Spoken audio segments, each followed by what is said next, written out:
Hi, welcome back to Joe Blogs. In today's episode, I want to provide you with another update as to what's happening in the Russian economy, and specifically to talk about some really interesting developments with regards to Russian oil exports. Now, throughout the war in Ukraine, Turkey, despite being a member of NATO, have remained very close to Russia, and President Erdogan and President Putin have had a number of meetings during which they announced that they wanted to increase the amount of trade that's being done between the two nations. And that's exactly what's happened over the last 2 years. Turkey have found themselves in a unique position that despite being a member of NATO and actually having one of the largest armed forces in NATO, they're continuing to trade with Russia as if nothing's happening in Ukraine, and the rest of NATO have stood back and let them do this. However, over the last few months, the USA have been ramping up the sanctions against Russia and have been trying to close loopholes whereby companies have been dealing with Russian oil companies and then selling on that Russian oil as if it wasn't from Russian origin. And as a direct result of this, Turkey have now announced that one of its major ports will no longer be accepting any deliveries of Russian oil. And this comes after a report recently in the Financial Times, which claimed that this port was selling on Russian refined products such as gasoline and diesel as their own, as if they weren't coming from Russia. So I'll have a look at what's gone on with regards to that port and what the latest announcement is. We'll then have a look at some latest data that's been published with regards to Russia's oil exports, which show that the exports to India have dropped off significantly over the course of the last couple of months, and that's a worrying trend from Russia's point of view. We'll then have a look at some data which shows that the Russian authorities are actually now turning the screw on all of the Russian oil companies, and they're actually showing a higher price for the Urals oil than some of those companies are selling in the markets, which means that those companies are now being forced to pay more tax in Russia than potentially they need to. And that's really interesting, I think, in terms of showing that the Russian state needs to gather in as much tax as it can from these companies. So those profit margins are now being heavily squeezed. And then finally today, I'll wrap up with my summary as to what I think the implications of all of these issues are for both Russia and the Russian economy. But before we get started on all of that, I'd like to say once again, thank you so much to everyone that's supporting the channel. If you've bought me a coffee or sent me a YouTube super thanks recently, thank you so much. I really appreciate it. And if you've signed up as a Patreon or a member, thank you so much for your long-term support. It really does help me to keep posting more videos. Ever since the outbreak of war in Ukraine, Turkey has remained entirely neutral with regards to their political issue with Russia. They've continued to develop their trading relationship, and President Putin and President Erdogan of Turkey have had numerous meetings where they've come out and stated that they want to do more business together. And this chart, which shows Russia's 5 biggest customers for its fossil fuels in January 2024, highlights that fact, as Turkey is now Russia's second largest trading partner after China. And in January, it purchased around €3 billion, or around $3.5 billion worth of fossil fuels. And if we look at the breakdown of what Turkey was buying, you can see that out of that €3 billion, more than half of it related to refined oil products such as gasoline, diesel and kerosene. So that's around $2 billion worth of purchases that Turkey were making. Now, whilst Turkey is a net importer of oil products, it isn't actually consuming all of those refined oil products. Some of them are being exported on to different countries. And this is where the problems lie from Turkey's point of view, because the USA is now trying to crack down on these sort of practices. What it doesn't want is Russia being able to export its products into Europe and the West through a backdoor method such as this, where Turkey are purporting to sell this as if it's a Turkish product, rather than declaring that these refined oil products are actually originating from Russia. On the 30th of January 2024, the Financial Times ran an article claiming that the port of DORTYOL in Turkey was receiving in large quantities of refined Russian oil, and those refined oil products were then being turned around and exported to the West in direct contravention of the sanctions against Russian refined oil products. The article stated that prior to 2022, the port of DORTYOL in Turkey was mainly a recipient of crude oil. Crude oil was delivered into the port and then exported back out. However, following Russia's invasion of Ukraine, things changed dramatically and the port suddenly started receiving large quantities of refined Russian oil products. This graphic shows the evolution of the imports and exports passing through the Turkish port of DORTYOL between 2020 and 2023. So we start off by looking at the situation in 2020. The data shows that a total of 306,000 barrels of oil were imported in that year, and out of that figure, around 56,000 came from Russia, which equated to around 18%. And when you compare that to the level of exports, which were around 7.8 million in that year, there's obviously a significant difference. And the reason for that is that this port receives deliveries of oil directly from Iraq on trucks and pipelines. If we now look at the situation for 2021, you can see that the total level of imports increased more than 5 times to 1.7 million barrels. But the Russian portion of that increased more than 10 times to 584,000 barrels. And also interestingly, in that year, the level of exports fell from 7.8 million in 2020 to 5.4 million. If we now look at what happened in 2022, which was obviously the first year following Russia's invasion of Ukraine, which commenced on the 24th of February that year, you can see that the total level of imports increased significantly to 4.5 million, and the Russian portion of that increased to 2.6 million, which represents an increase of around 4.5 times the level from 2021 and over 45 times the level from 2020, so a significant jump. And if you look at the level of exports, there was also a significant increase to 11.1 million barrels, more than double the figure from 2021. So between 2020 and 2022, the port of DORTYOL in Turkey became a major player in exporting oil products. If we now look at what happened in 2023, you can see there was another huge increase. The level of imports rose to 11.6 million, which represents an increase of more than 2.5 times the figure from 2022, and is almost 40 times higher than the figure from 2020. And the amount of oil that was being imported from Russia rose to 10.4 million barrels, which represented almost 90% of all of the oil products that the port was importing, compared to around 18% in 2020. So you can see that there was a significant change over the 3-year period. And if we look at the level of exports, you can see that the port exported over 23 million barrels in 2023. And when you look at the destination of where those exports were going to, the 2 biggest recipients were Greece, who received over 11 million barrels, and the Netherlands, who took 4 million barrels. And the reason that those 2 countries are really interesting is that both of them trade in oil. Greece is the country that has the highest recorded number of oil tankers in the world. It's a shipping nation. And the Netherlands is an oil trader. So the likely outcome for the purchase of all of these oil products was that Greece and Netherlands were buying them to sell them on to other countries, potentially countries from the West who are applying sanctions against Russian oil. And when you take a step back and look at where all of this oil was coming from, it was coming directly from Russia, it was being turned around in the port, and then most likely being sold on to countries in the West in direct violation of the sanctions. Now, as I mentioned at the start of today's video, in December, the USA cracked down on all of the loopholes that were being exposed in terms of the sanctions being applied against Russian oil.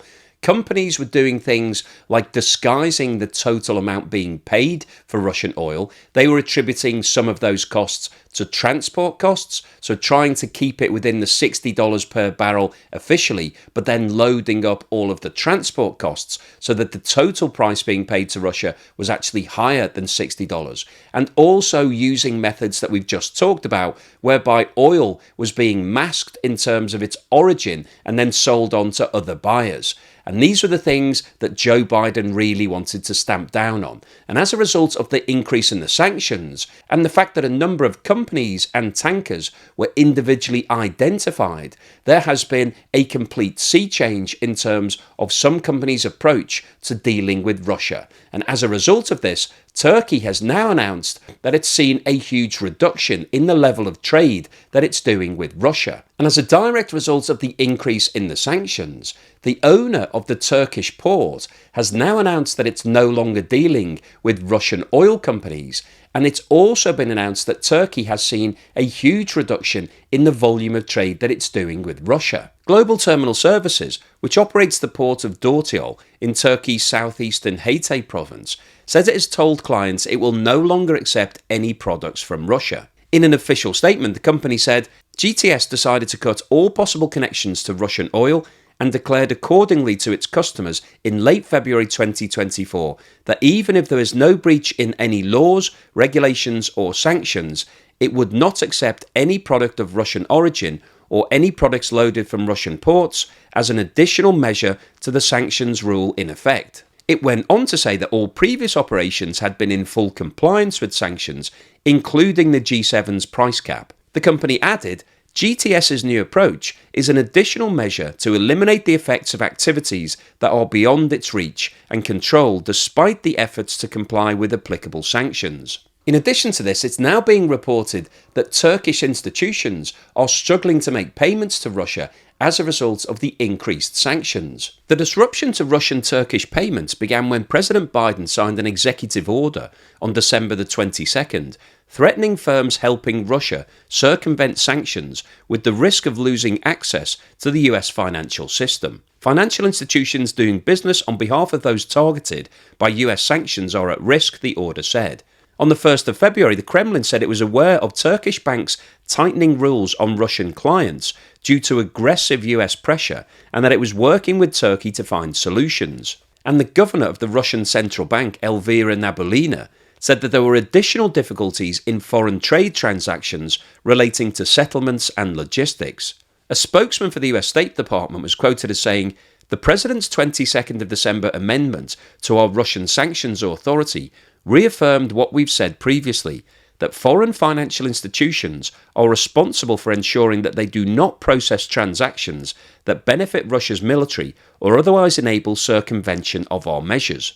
We've had extensive discussions with our Turkish partners over the last year, and we will analyse January trade data once available and look forward to continuing those conversations. Initial data shows Turkish exports to Russia fell 39% year on year to 631 million in January, having increased by 16.9% in 2023 to 10.9 billion. Imports from Russia fell by 20.2% in January to 4 billion, having dropped 22.5% in 2023 to 45.6 billion. And it's been reported that much of the impact has been on non-oil trade. Exports of machinery in particular stopped simply because of the similarity with military equipment. The real problem arises not with the payment that Turkey should make, but with the payment that Turkey will receive. This shows the high level of hesitation Turkish banks now have towards the sanctions. So over the past few months, we have started to see the sanctions being applied much more rigorously, and that's now having an impact on the amount of oil that Russia is exporting. This chart shows the volume of oil that Russia was selling to Northern Europe, the Mediterranean, the Black Sea and Turkey, dating back to January 2022. And the scale on the right-hand side of this chart is measured in millions of barrels per day and goes from 0 at the bottom to 1.5 million at the top. And what this shows is that at the start of 2022, Russia was exporting around 1.5 million barrels of oil per day to all of these different locations, and the vast majority of that was going to Northern Europe. Obviously, at that point, Russia still had a strong relationship with the West.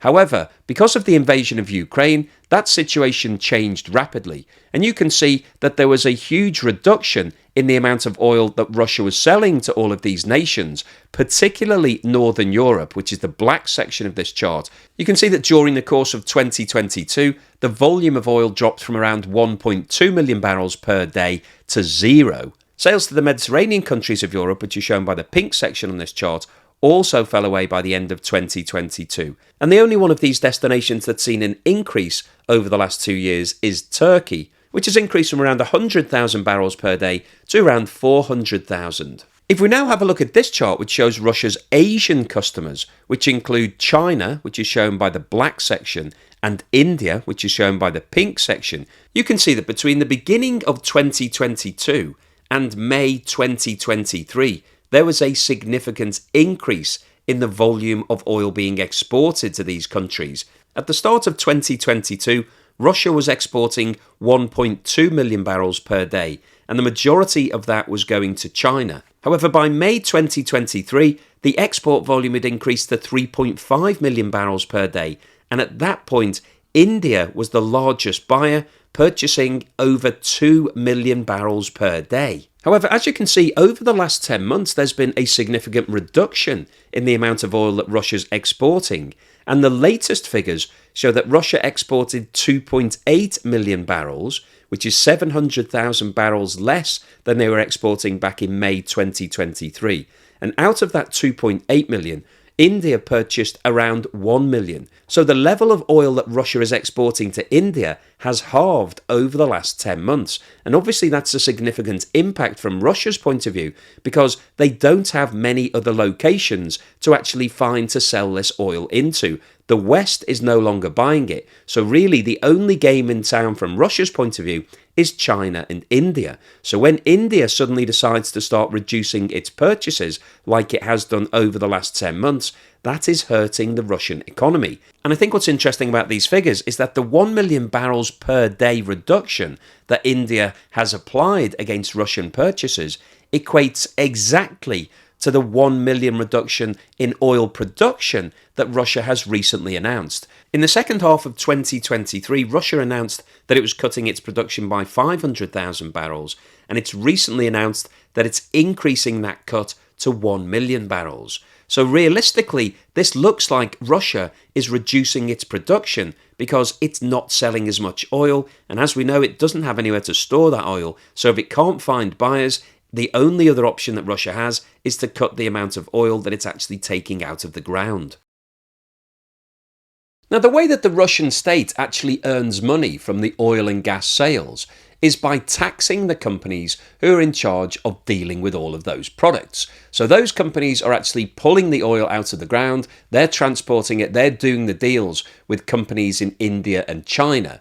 And the Russian authorities apply a tax against all of those sales. That's how they get their central income. And I think what's really interesting in terms of the way these taxes are calculated is that the Russian authorities are setting the official price that all of the companies should be achieving when they're doing their deals. And what's now come to light is that the official price might not equate to the real price that those companies are selling their oil for, because the Russian authorities have applied a floor. So they've got a minimum price that they want everybody to be selling at, even if that's unachievable from those companies' perspective. So what this means is that the Russian authorities are actually applying a higher tax percentage against some of these Russian oil and gas companies to make sure that they get all of the revenue into the state, despite the fact that those companies might have to sell its oil and gas at lower prices. It's been reported that Moscow, for the first time ever, has activated its so-called price floor mechanism to shield the flow of petrodollars to its state budget from Western energy sanctions. The nation's oil producers are footing the bill, underscoring how protecting the flow of petrodollars into state coffers is a key priority for the Kremlin. Russian oil and gas industries generate around a third of total budget revenue, several billions of dollars every month, and Moscow's using the money to finance its war in Ukraine and raise social spending ahead of presidential elections in March. To calculate their January oil taxes, Russian energy firms had to use an average price for Urals, the nation's main export crude blend, of $65 per barrel, according to a letter from the Federal Tax Service published last month. The market price of crude was actually lower, but the government applied a $15 per barrel discount to Brent crude benchmark for Urals in the tax formula. However, the actual discount at which the nation's producers were selling their Urals cargoes averaged $18.12 per barrel, which is obviously higher than the $15 discount set by the state, and means that the oil and gas companies will have to bear the difference of $3.12 per barrel. So effectively, it's being taken out of their profit margin. As the tax formula gets tougher, the pressure will grow on Russian oil producers to negotiate higher Urals prices with their foreign clients or pay the additional taxes out of their own pocket. The government expects the Urals discount to narrow as soon as the supply chain improves and the market calms down, according to the Russian Deputy Prime Minister Alexander Novak. However, the G7 plans to tighten its squeeze on Russian energy revenue through tougher enforcement of the price caps. So what's the summary and conclusion today? Well, I wanted to post this video because I think the topics that we've covered today are really interesting in terms of what's happening with Russian oil. Since the invasion of Ukraine, Russia's customers have reduced significantly, and it's now got a high dependency on China, Turkey, and India. And as we've discussed in today's video, the USA is now focused on tightening the sanctions, making sure that all of the loopholes are closed. Now, from China's point of view, they don't really take any notice of any of the sanctions. They are oblivious to all of it. However, India and Turkey are certainly aware of what's happening. And what we've seen from the data is that Turkey has now deliberately started to reduce the amount of trade that it's doing with Russia. And this is really the first time that we've seen Turkey starting to be affected by the sanctions themselves. Up until this point, President Erdogan has been very open, stating that the relationship with Russia is strong and it's going to continue, irrespective of the fact that Turkey is a member of NATO. However, the financial institutions within Turkey and the companies that are dealing with Russian counterparts don't want to be hit by those sanctions. If they get hit by a sanction, it will devastate their business. So even though the president is saying we're happy to carry on dealing with Russia, the terms and conditions of the sanctions mean that a lot of companies are now very cautious. Payments are no longer being made to Russia because the companies are worried that they'll be sanctioned if those payments are made. And as a result of this, the level of trade has started to reduce. And obviously that's a big concern from Russia's point of view because they need Turkey to carry on doing business with them. And what we saw from the data on the port in Turkey was that over the last couple of years, it looks very likely that that port has been receiving in refined products from Russia and then exporting those products as if they weren't Russian, as if they were coming from Turkey. And this is exactly the sort of practice that the USA is looking to clamp down on. And that port has now announced that it will no longer be dealing with Russian products. And when you think that 90% of its imports came directly from Russia in 2023, that's obviously going to be a massive hit both for that port, but also for Russian exports. And what we saw from the data with regards to India is that over the last 10 months, there has been a huge reduction. Back in May 2023, India was exporting over 2 million barrels of oil per day. It was actually Russia's biggest customer. It had overtaken China at that point. However, because of the sanctions and the tightening, the purchases have reduced to around 1 million barrels today, which is obviously still quite significant. But when you take into account the fact that Europe is no longer purchasing more than 1 million barrels per day, Russia needed India to take up that slack. It did so up until May 23. However, it's no longer making those level of purchases. And as a result of that, Russia has had to announce cutbacks in its production because it doesn't have anywhere to store the oil. So as the application of the sanctions is starting to be tightened by the USA, Russia is finding it more and more difficult to find buyers for its oil, and that's meaning it's now having to cut back on its production. And one of the consequences of that is that the Russian authorities are now increasing the price cap that they're applying to their own businesses. They're saying that companies have to be selling Urals for at least $65 per barrel. That's the amount that they're taxing those companies on. However, as we saw from the data, the companies are actually selling it for less than that. they're selling it for somewhere in the region of $62. And so those companies are now having to fund the difference themselves. And this really does show that the pressure is starting to build both on Russia in terms of the amount of oil it's exporting and also on the finances for the Russian economy, because it's getting less tax. As you sell less oil, you pay less tax, and therefore the Russian state is receiving less money from all of those oil and gas companies. So the overall summary of today's video is that what we're seeing right now is a strengthening of the sanctions against Russia. That increase in the sanctions is now starting to impact on the amount of oil that Russia's exporting to countries like Turkey and India. It's reducing the amount of cash that the Russian central state is receiving. And all of this is obviously bad news for the Russian economy and the Russian authorities. So hopefully you found today's episode useful, informative and thought-provoking. If you've liked what I've said, then please give me a thumbs up. Thank you for watching this video all the way through to the end, and here's something to put a smile on your face.